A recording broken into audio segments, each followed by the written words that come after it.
Morning, guys. Welcome to Coffee Chat. Wow, is it ever humid out here this morning? And I'll tell you, with the heat and the humidity, that's when it gets kind of unbearable. Feels like it's just like sticking right to your skin. Well, guys, it's Friday, and hopefully you've had a fantastic week and you're going to have a great weekend. Weekend should be for family and friends, but I know a lot of times the weekends are just about as much work as the weekdays, or if not more, because of all the things we had to set on the sidelines during the weekdays that we have to catch up with on the weekends. Seen that lots in our household, that's for sure. Anyway, guys, I hope you're going to have a fantastic weekend, to be sure. Now, the articles I was reading today, two of them, boy, oh boy, I'll tell you what. This banking crisis that we've been going through, it is far, far from over. In fact, the emergency short-term, funding program that the Fed has been putting out there to help banks out, guys, it's at an all-time record high right now. That speaks volumes.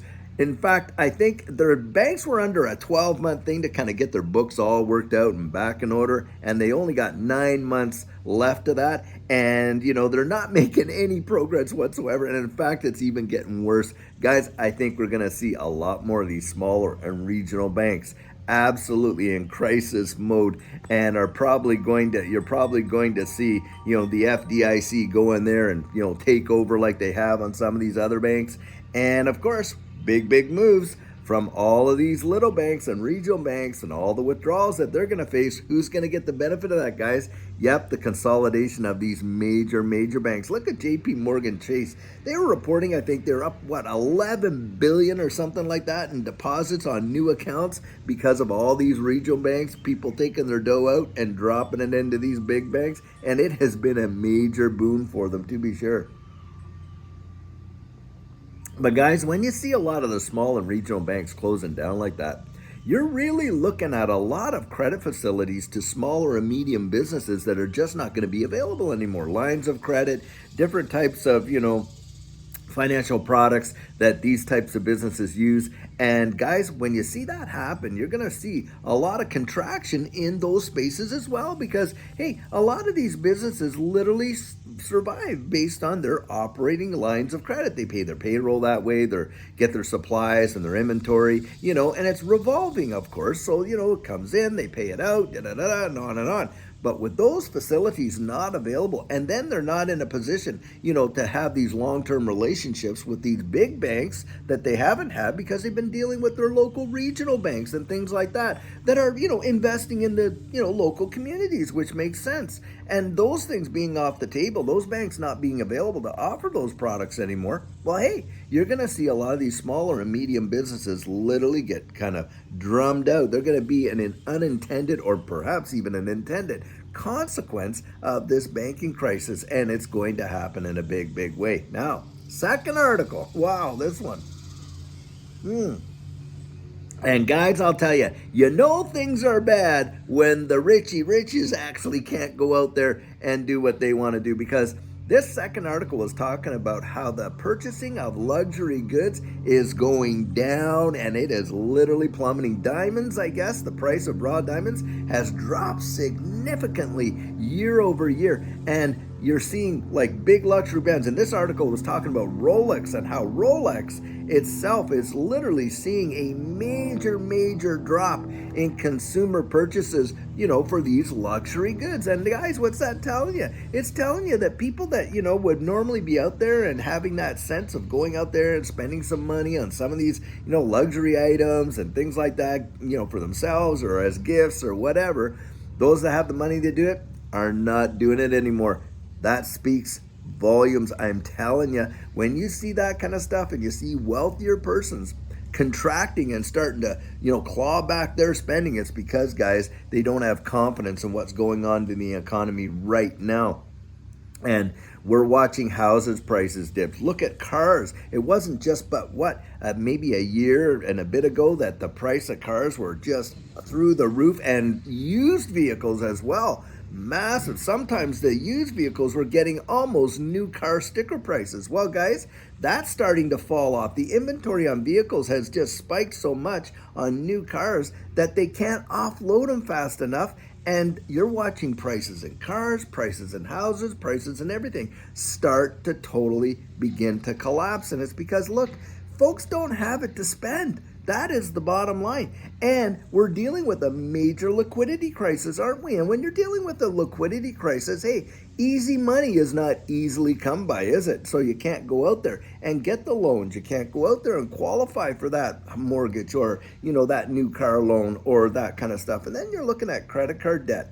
And as we know, credit card debt is literally just going astronomical in the United States. And it's not due to people going out there and buying items. It's due to the fact that people are having to use credit cards to literally live off of. I mean, it is insane. And this is where, guys, it's kind of like this.